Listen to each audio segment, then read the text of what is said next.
La révolution psychologique que permet l'astro-horoscopie, c'est de considérer que les gens ne diffèrent pas par leur caractère basique, mais par la période qu'ils traversent.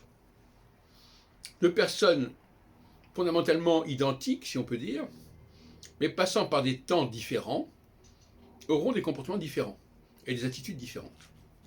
C'est ça la nouvelle position. Donc on arrête avec la caractérologie qui compartimente les comportements et on passe à l'idée que nous ne sommes pas synchronisés. C'est-à-dire que moi je peux très bien être dans une phase de quadrature, au même moment une autre personne sera en phase de conjonction. Et on sera complètement différent dans notre comportement, mais en même temps, à d'autres moments, ça aurait été l'inverse.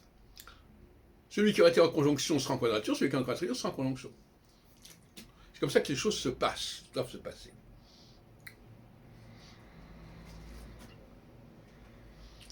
Autrement dit, il n'y a pas de diversité au niveau fondamentalement du comportement basique, il y a une diversité au niveau des variations de ce comportement.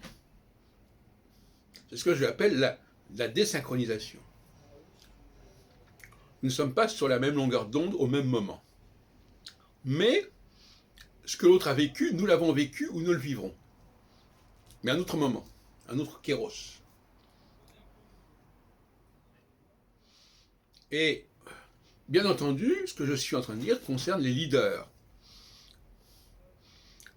Dans l'astrologie minimale que je préconise, le leader est le cœur du problème. Minimal, ça veut dire qu'on va limiter les choses, qu'on ne va considérer qu'une partie limitée des données. C'est ça l'astrologie minimale.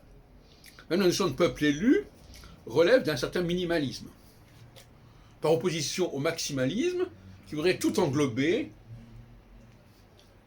tout embrasser, mais qui